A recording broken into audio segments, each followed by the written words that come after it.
receber o livro? Então tá bom.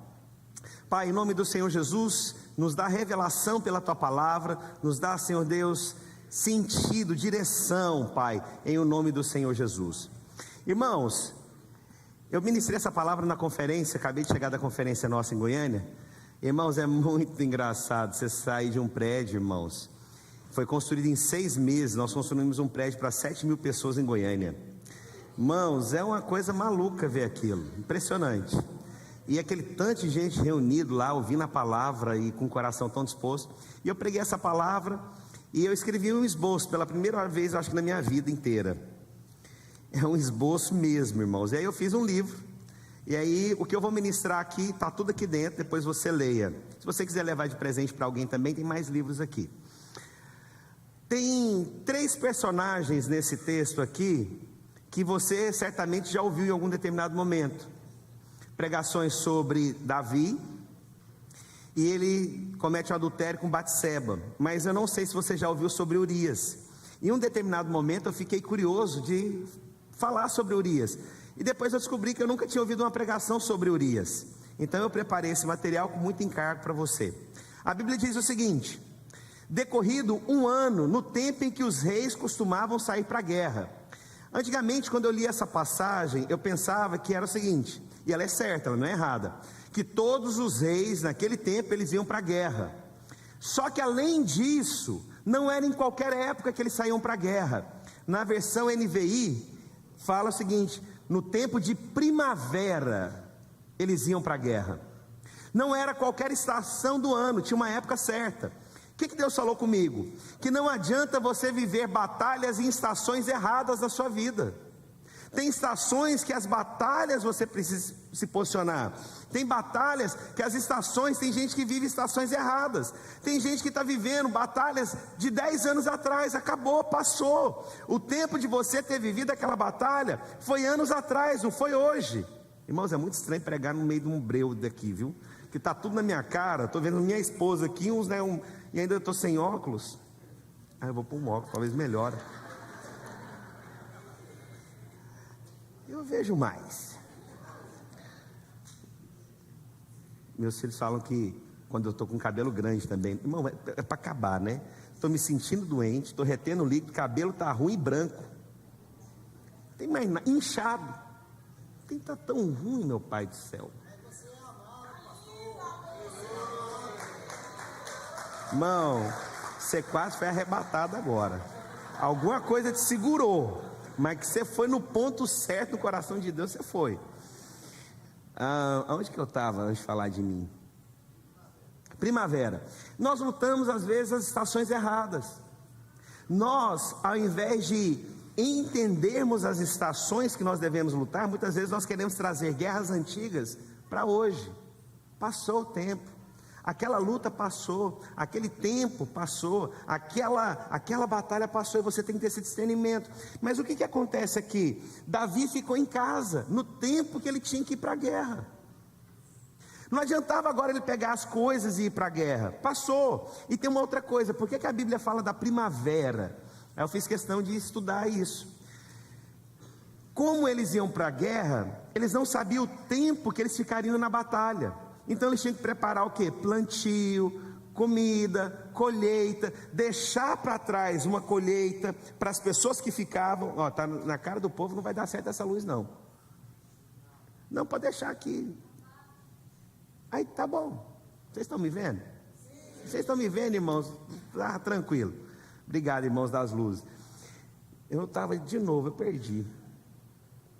Por que a primavera?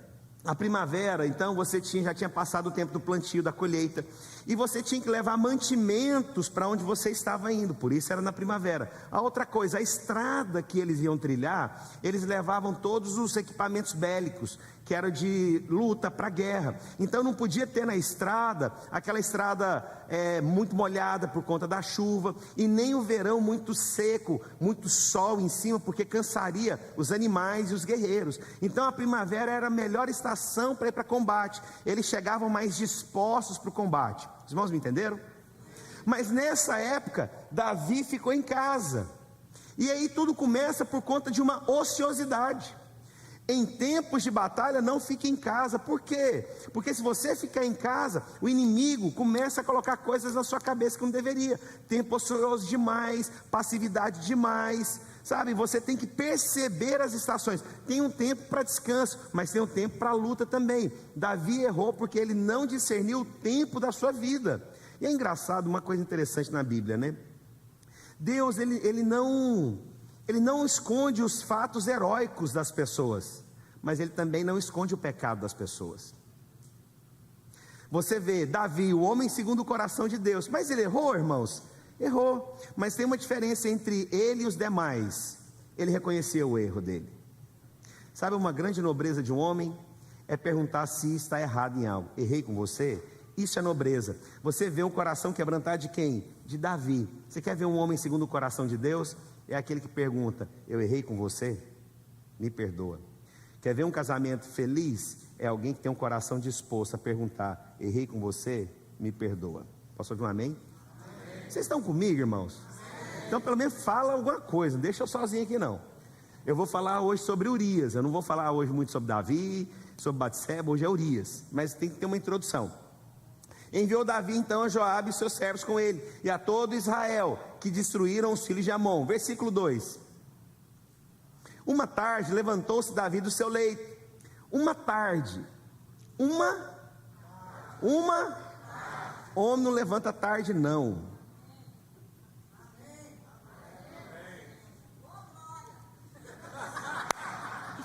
Curso de casais brevemente.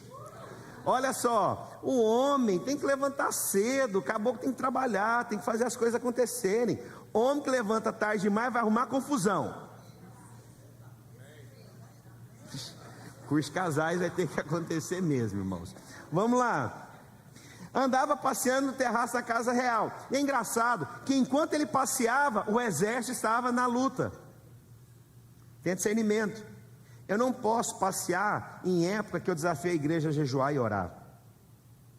Passei uma semana agora, todos os dias envolvido na conferência. Poderia muito bem estender? Poderia, mas eu combinei com o Paulo. Paulo, agora é a sua vez agora de descansar, agora é minha vez agora de dar continuidade no trabalho. Olha que maravilha. É discernimento. Aí depois quando ele volta, aí eu descanso. E ele trabalha. Posso fazer um amém? Daí viu uma mulher que estava tomando banho. Eu também não sei o que essa mulher está tomando banho. Sério. Não, eu tenho que falar um pouquinho dela. Eu não ia falar não, mas eu vou falar. O que uma mulher vai tomar banho no terraço com o vizinho que é o rei? Sabendo que o cabra está em casa? Vai tirar a roupa lá? Está sabendo que tem um cara olhando? Não, eu ia brincar aqui, mas não vou não, senão tem gente que escandaliza. Vai tirar a roupa? O cara está olhando. Você sabe que o rei está em casa. É seu vizinho. Está andando no terraço. Você não tem que... Sabe, você tem que tomar cuidado. Eu vou te contar uma coisa. O homem, ele vai... Olha a luz lá no povo, lá está incomodando o povo lá atrás, irmãos. Pode levantar mais a luz lá. E pode deixar a luz quieta. Aí, está ótimo, irmãos. Obrigado. Não, os irmãos estão fazendo o melhor mesmo. É só porque está na cara do povo ali. Onde eu estava de novo, pai? Aí é Batseba, tirando a roupa. O que Batseba tem que tirar a roupa? Pronto, terminou essa parte. Olha, irmãos, não, põe na conta que eu estou com muito remédio na cabeça. Daí viu uma mulher que estava tomando banho, e ela era muito formosa. Ah, eu lembrei que eu ia falar. Todo homem, ele testa o limite da mulher, sabia disso? Estou colocando aqui que a mulher é errada não. Mas um homem, quando ele põe a mão na coxa de uma mulher, a segunda vez ele vai colocar a mão no meio da coxa dela agora. A terceira vez ele vai colocando o limite que a mulher permite. Então a mulher tem que se posicionar, não tem que dar conversa para homem não. Sabe, não tem que ficar floreando não. A mulher já tem que cortar e seguir sua vida. Versículo 3. Davi mandou perguntar quem era. Disseram, é Batseba, filha de Eliã, mulher de Eteu. Isso é importante você saber. Duas coisas aqui. O primeiro, o nome de Urias significa Jeová é minha luz. Mas é engraçado que fala que ele é Eteu. Ele não vinha.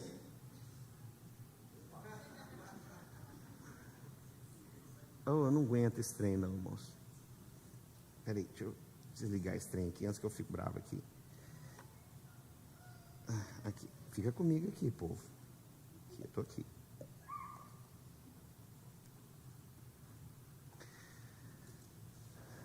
Estão tentando tirar a minha atenção. Vocês perceberam o inimigo? Não, não é tudo. Vocês estão tendo discernimento? Não. Ore por mim, irmão. Estou ficando nervoso já. Duas coisas. Qual é o nome de Urias? Significa: o Senhor é minha luz. E quando fala que ele é teu, ele vem de um outro povo. Ele era estrangeiro.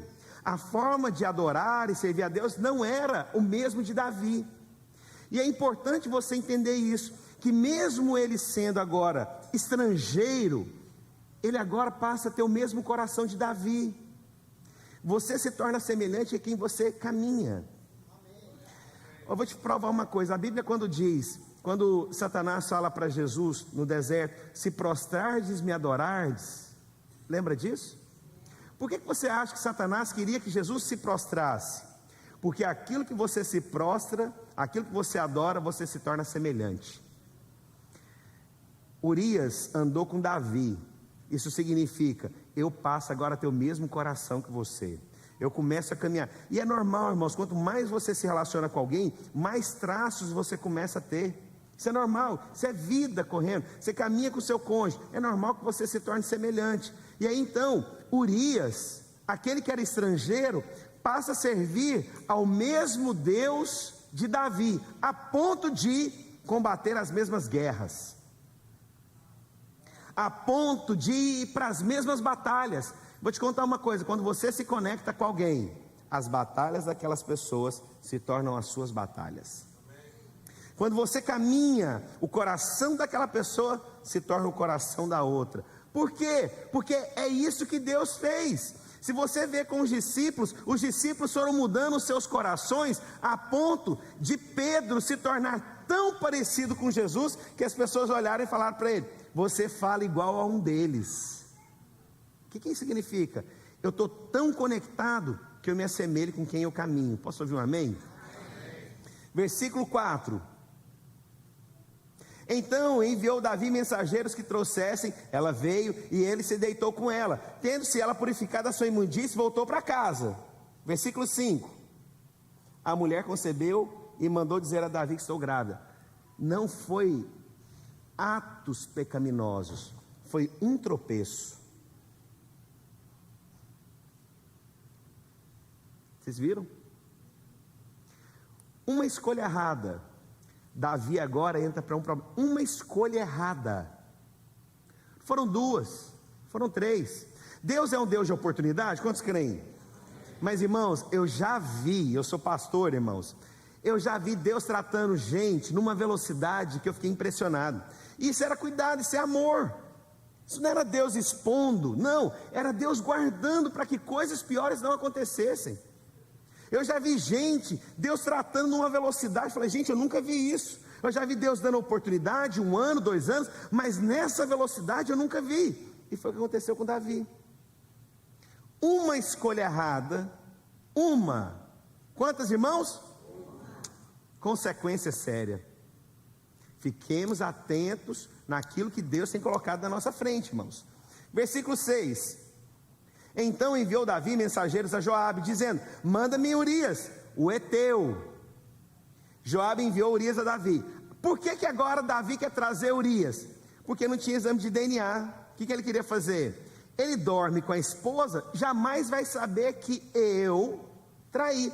E tem um mandamento, isso na lei, irmãos, que aquele que for pego em adultério, isso é na lei, foi pego em adultério, tanto a mulher quanto o homem, são mortos, porque isso fazia parte da lei. Davi sabia muito bem sobre a lei, então ele sabia: se descobrirem, eu vou morrer. Aí ele faz o quê? Vamos trazer o marido, porque ao trazer o marido, jamais vai ficar sabendo. Os dois ficam juntos, pronto, está resolvido. Eu sigo meu reinado, ela segue a vida dela, está todo mundo feliz na história. Só que tem uma coisa que acontece no texto, versículo 7.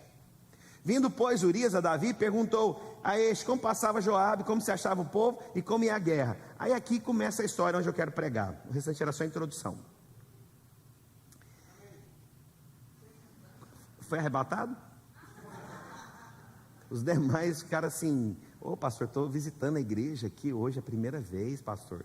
Fica calmo, fica calmo. Tem até uma irmã que eu encontrei com ela em São Luís, dentro do avião. Ela foi passando, ela falou assim: tá aqui, ali, ela ali. Ela foi entrando, ela olhou para mim: eu te sigo na internet. Eu falei: meu Deus do céu, eu lá em São Luís. Aí de repente ela me mandou uma mensagem: ela mora em Coral Springs, veio visitar a igreja. Aí eu estou saindo aqui agora, aqui mais cedo, aqui uma irmã ali olha para mim: eu te sigo na internet, eu vim te ver. Eu falei: meu Deus, glória a Deus, a internet é um negócio poderoso, irmãos. Eu estava no elevador esses dias, em um lugar, a mulher saiu, olhou para mim: você é youtuber? Não, eu sou homem de Deus. Somos de Deus. Famosinho de Deus, né? Oh Deus, por que pô, ungido de Deus, irmão? Famosinho de Deus é feio demais, meu Deus do céu. Famosinho, eu senti, sabe aquele negócio desajeitado, arrumado? Senti assim, famosinho de Deus não. Volta para cá, vocês estão tirando minha atenção, irmãos, hoje. 3 perguntas foram feitas para Urias, quando Davi manda trazer Urias. 3 perguntas. A primeira delas: como se passa Joabe, como está o povo e como está a guerra? Primeira coisa, Joabe era sobrinho de Davi, família dele. De quem que você acha, mano, você tinha que ter pregado aquela palavra aqui, irmão, que você falou. Você não tinha nem que ter deixado eu subir no púlpito hoje. Aquela coisa que você falou de Saul e Davi, você tinha que ter pregado. Se você não pregar, eu vou pregar e vou falar que sou eu. Para de me atrapalhar, tá vendo? Joabe era sobrinho de Davi, família.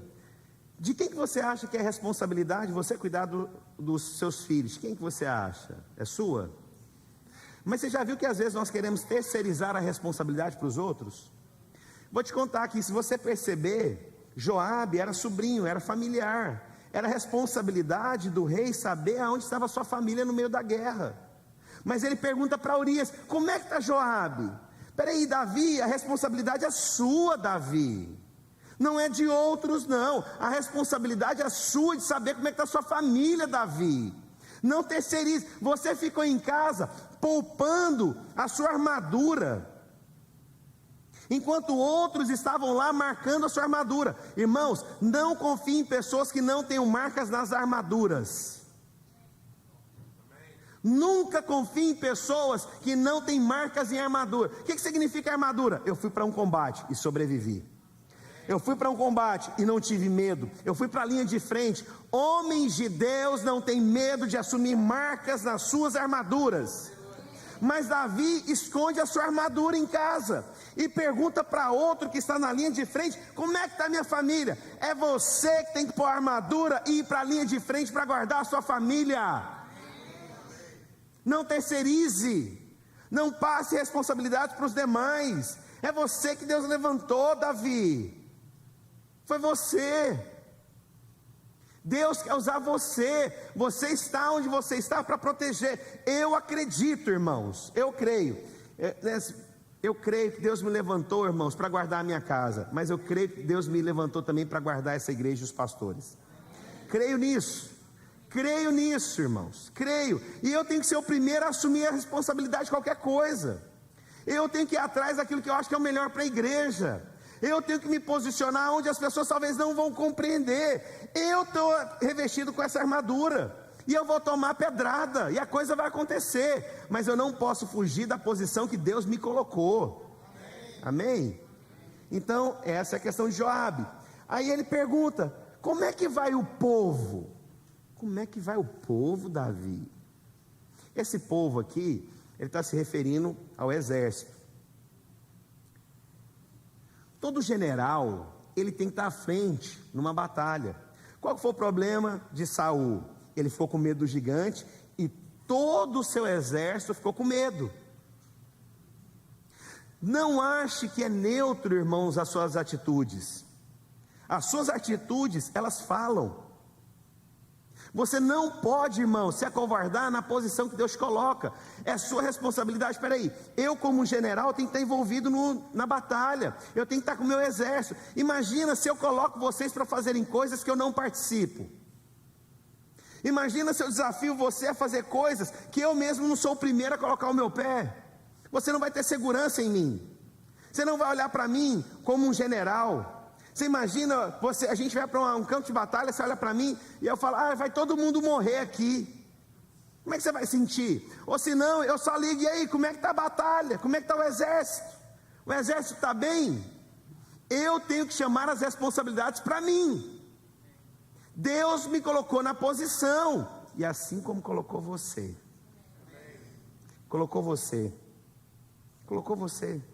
eu e você, irmãos, nós temos um exército que Deus nos colocou. Não sei o tamanho do seu exército, claro que tem exércitos maiores, menores, mas a função aqui vai ser a mesma, sabe? Ou seja na família, ou seja aonde quer que seja, você foi colocado numa posição e exerce essa posição, viva essa posição, traga estabilidade para as pessoas que estão ao seu redor. Posso ouvir um glória a Deus?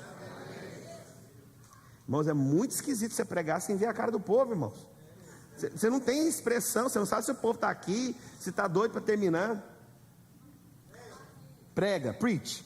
E a outra coisa que ele pergunta, como é que vai a guerra? Como é que vai a guerra? Davi, você está à tarde passeando, olhando a mulher dos outros, como é que vai a guerra?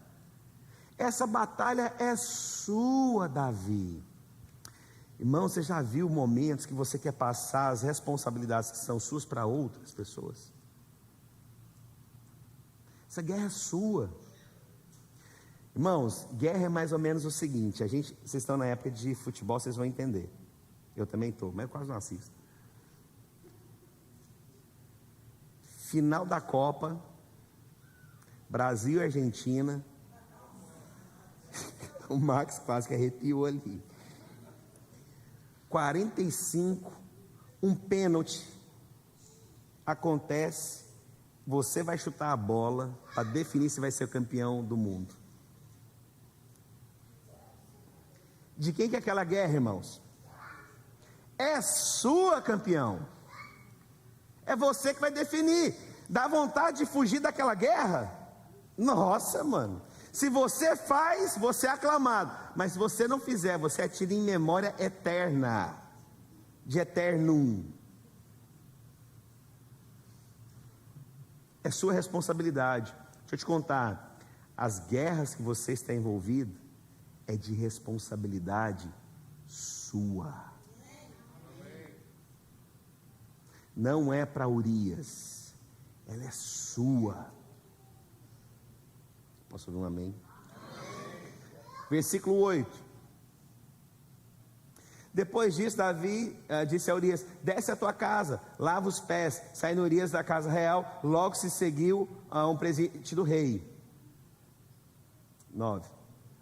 Porém Urias se deitou à porta da casa real com todos os servos. Por que Davi não foi para casa? Por que Urias não foi para casa? Ele preferiu ficar junto com os servos, mesmo que ele não estivesse no campo da batalha com os seus, ele escolheu ficar com os seus do que ir para casa. O que fala isso? Eu sou fiel com quem eu caminho. O meu povo está na batalha, eu vou me consagrar mesmo não estando lá, mas eu estou com eles conectado em coração. Sabe o que significa? Eu deixo da minha legitimidade de ir para casa, para eu ter o mesmo coração com que aquele povo está no campo de batalha. Eu deixo aquilo que é legítimo. E era legítimo ele ir para casa, irmãos? Sim. Quem que chamou? O rei. Mas ele deixou daquilo que era legítimo para ficar com o mesmo coração com aquele povo que estava na batalha. Irmãos, eu vou te contar uma coisa. É muito diferente quando você fala ou quando você faz. Muita gente fala muita coisa. Eu estou com você, pastor. Falar é a parte mais fácil que tem. A outra coisa é praticar na hora que a coisa acontece. Já aconteceu isso com você? Irmãos, eu já ouvi gente falar para mim assim: pastor, estou com você até que Jesus volte. Ou o cara foi arrebatado, mas deu 2 domingos, o cara desapareceu. Deu 2 domingos, sério. 2 domingos. Rapaz, mas foi rápido demais esse aí. Estou com você até que Jesus volte. Ô meu papai, ajuda. E aí ele fica em casa, ele não vai. Vamos lá, vamos continuar, versículo 10. Fizeram-no saber a Davi, dizendo: Urias não desceu à sua casa. Então disse a Davi: Urias, não vem de uma grande jornada? Por que não desceste à tua casa? Antes de ir para o 11, abre para mim lá em Deuteronômio 23, 10, por favor. Se o pessoal da mídia conseguir.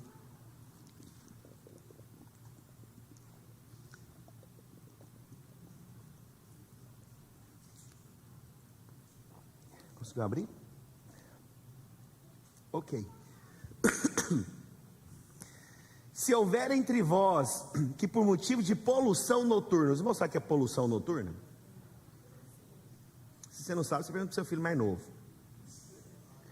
Não esteja limpo, sairá do acampamento, não permanecerá nele. Irmãos, eu não vou falar a palavra porque pode escandalizar, e a gente está aqui na internet hoje, mas isso aqui é quando você não tem controle. Quando acontece um prazer noturno, boa. Quando você tem um prazer noturno, entendeu o que aconteceu aqui? De verdade? Quem não entendeu, levanta a mão. Não entendeu? Só você? Depois você me pergunta. Se for só você, irmão, você me pergunta em particular que eu conto para você. É quando você é involuntário o seu prazer, entendeu? Ok. Urias sabia disso. O que ele pensa então? Presta atenção. Isso aqui vai atrasar o meu tempo para voltar ao acampamento, se eu me deitar com minha esposa e tiver relação sexual com ela.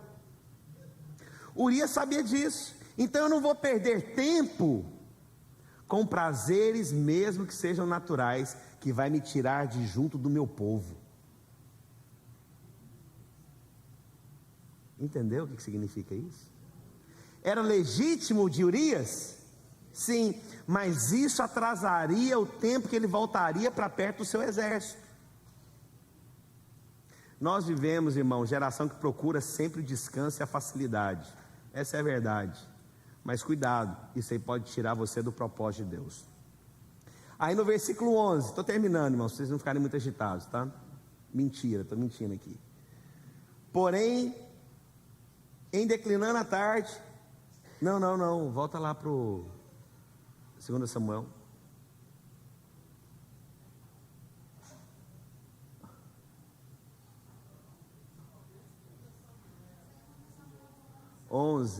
Acho que estava no versículo 10, eu acho.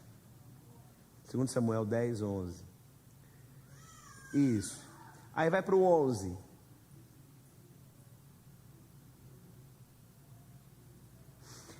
Quantas perguntas Davi fez para Urias?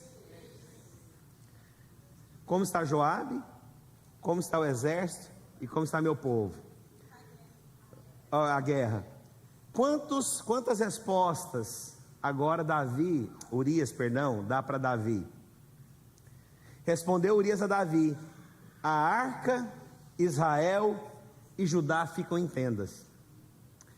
Agora a gente vai aprender aqui, a gente vai trazer para o original essas palavras, você vai compreender a resposta. Primeira resposta que Urias dá para Davi: a arca está lá no meio do povo. O que significa a arca, irmãos? Presença de Deus.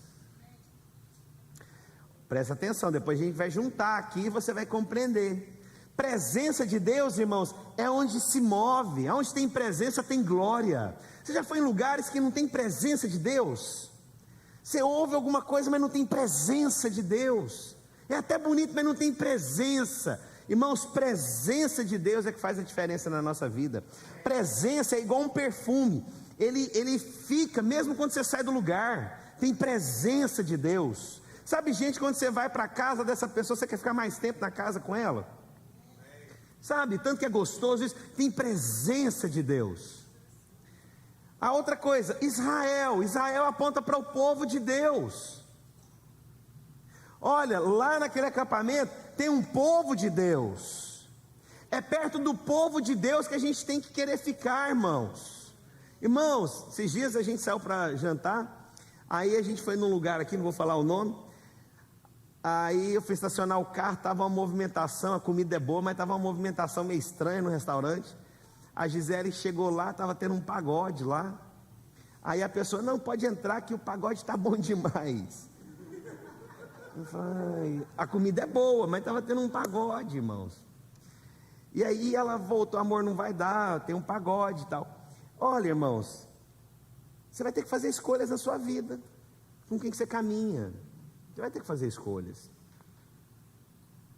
Você vai ter que escolher, inclusive até dentro da própria igreja, com quem que você caminha. Queira ficar junto do povo de Deus, que deseja Deus, que quer Deus. Judá, o que significa Judá? Significa louvor, a palavra original significa louvor. Sabe, louvor, irmãos, aquece o coração. Hoje, na hora que eu estava aqui louvando, eu achei o pessoal indiferente.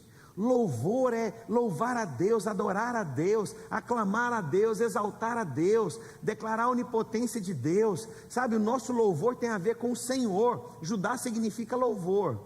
O que agora Urias está falando para Davi? Olha só que lindo. Eu não fui para casa, rei Davi, porque eu quero estar junto da presença de um povo escolhido que louva a Deus. Vocês ouviram o que eu falei? Vou falar de novo, se você não arrepiou, eu estou arrepiadinho aqui.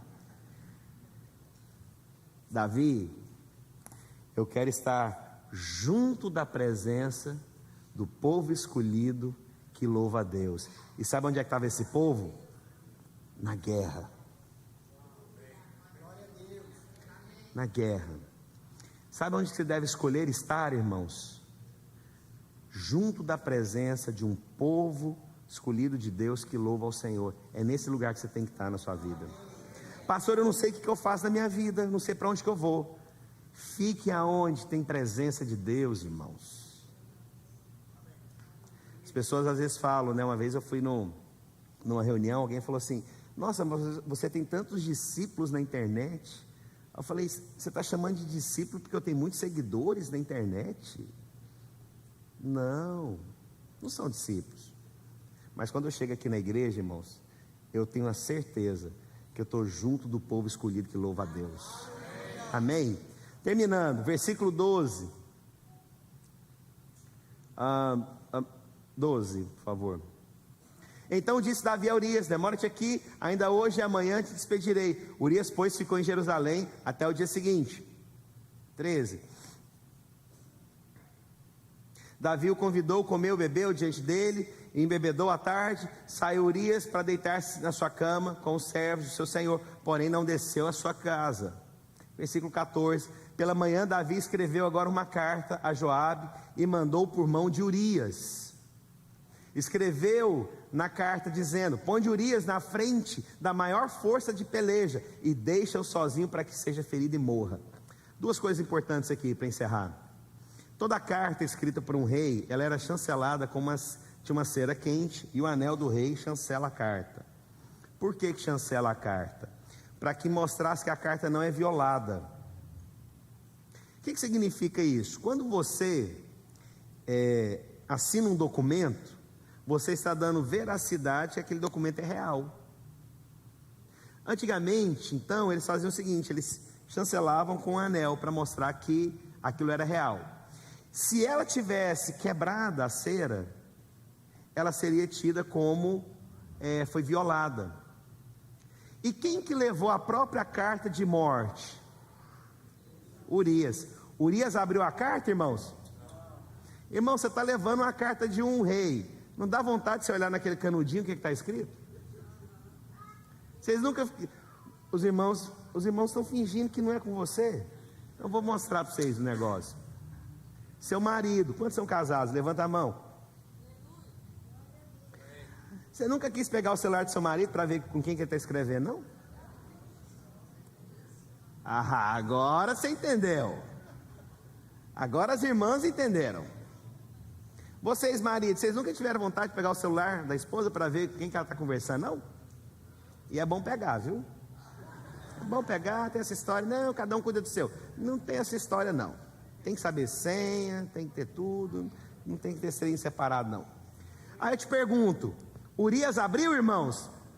Não. Foi fiel, irmãos? Foi. Segunda coisa, o que Davi manda fazer?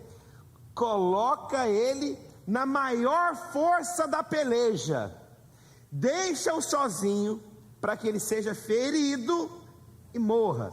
Você sabe por quê que foi tão enfático a forma que Davi manda e escreve na carta? Porque sabia que Urias não era um cara de meia luta, era um homem disposto a matar milhares por aquilo que ele acreditava.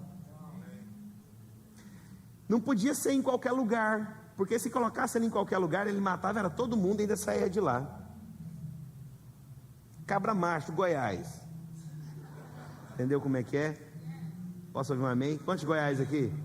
Os irmãos que não são de Goiás ficaram ofendidos. Fica tranquilo, irmãos, fica tranquilo. Mas o que mostra isso? Isso mostra alguém valente. Eu estou disposto a morrer por aquilo que eu creio. Eu não vou abrir mão das minhas convicções. Eu vou ficar até o fim.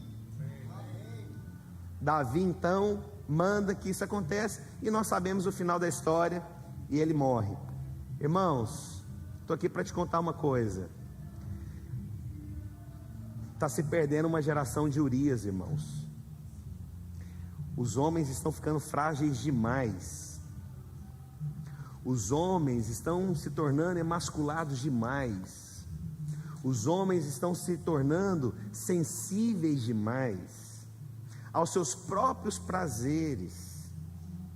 Eles preferem os prazeres naturais do que o combate. Eu prefiro aceitar as ofertas, até legítimas, do que ir até o fim. Irmãos, precisamos levantar uma geração de Urias, gente mais firme, mais convicto, sabe, mais decidido, gente que vai para a batalha disposto a morrer pelos seus ideais. Que ideais é esse, irmãos? Estou falando aqui de gente que não tem medo de pregar o evangelho, sabe, de olha, eu creio, eu tenho convicções no que eu estou fazendo, Deus é comigo, Ele me fortalece. Irmãos, eu tenho convicções no meu coração, irmãos, que eu não posso abrir mão dessas convicções. Não posso abrir mão. Não posso negociar valores, mas eu não posso abrir mão das convicções. Precisamos de levantar uma geração de Urias, irmãos, essa é a verdade. Pastor, mas ele foi traído pela esposa, ele foi traído pelo rei, e ele perdeu a vida. O irmão do teclado puder subir. Sabe, irmãos, a gente não tem controle de tudo não, mas vou te falar algo. Se a gente crê realmente, eu creio no evangelho, vai ter galardão diferente mesmo, irmãos. Por isso tem galardão diferente. Vai ter uma recompensa diferente. Não acho que a recompensa é a mesma para todos. Acho que o pastor Marcos falou sobre isso esses dias, provavelmente. Tem uma recompensa diferente. E eu vou te falar algo. Tem uma recompensa diferente para Urias. Tem sim. Tem. Vai ter uma recompensa para você que é fiel. Vai ter uma recompensa. Por mais que você seja criticado, vai ter uma recompensa para você que é fiel. Aleluia. Vou orar por você. E essa é a mensagem. Na verdade tem outras coisas que eu escrevi no livro, mas o horário já está avançado. E eu quero pedir a vocês, irmãos, uma coisa. Na hora que vocês forem comer, tomar a refeição de vocês, orem por mim. Só uma oração simples, irmãos. Às vezes vocês não sabem, né, o tanto de pressões que a gente passa, ou ataques, né, no corpo, na mente, na alma. Só ore por mim. Só orar, falar: Deus abençoe o pastor Márcio, dá ele vigor, disposição. É isso que eu preciso nesses dias, irmãos. Amém? Eu preciso de gente que ore por mim. Estou precisando de oração, essa é a verdade. Orar para eu ter clareza do que eu faço, para que eu tenha clareza para lidar com as coisas da igreja, com os pastores. Ore por mim, né? A oração de vocês, ela é essencial. Você não precisa jejuar por mim não, você pode até jejuar por mim, mas você só vai falar assim: Deus, eu abençoo o pastor Márcio, abençoo sua família, guarda. Isso para mim já está de bom tamanho, tá bom? Irmãos, é uma bênção ministrar para vocês. Eu ministrei agora para 7.000 pessoas, é muito bom. Ah, irmãos, mas aqui é minha casa. Ah, é bom demais voltar para casa. O pastor Paulo está viajando, hoje eu acho que ele ia pregar em Uberlândia. Orem por ele também, para ele desfrutar das férias dele. E é isso. Um último recado também. Nós estamos vendendo ali fora o almoço. Como é que ficou? Ficou $15, não foi? $15 o almoço. Nós estamos levantando dinheiro para comprar o prédio. Em nome do Senhor Jesus Cristo, irmãos, essa semana libera.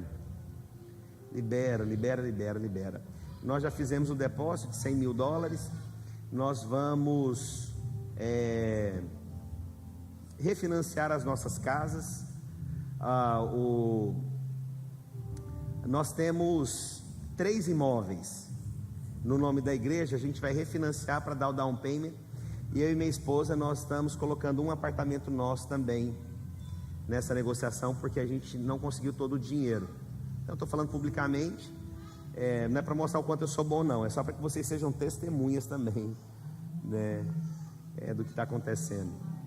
Então, eu não tenho como falar que eu tenho que ser um guerreiro que esteja à frente da batalha, irmãos.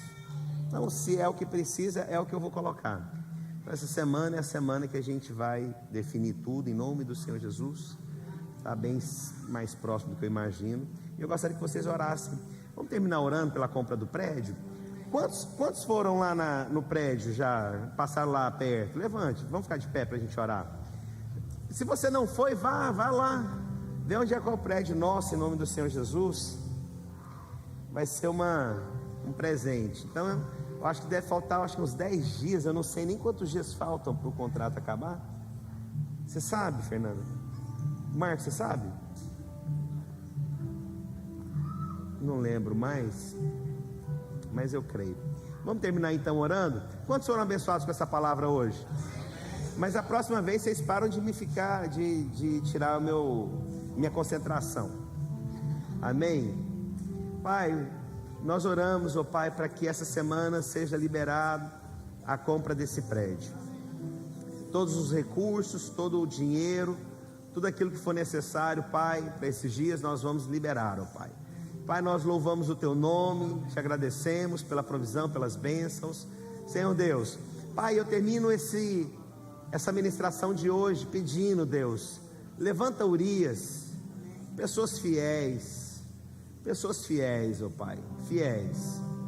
Senhor Deus, pessoas fiéis, nós precisamos de pessoas fiéis, pessoas, ó Pai, determinadas. Precisamos de pessoas fiéis com os propósitos do Senhor.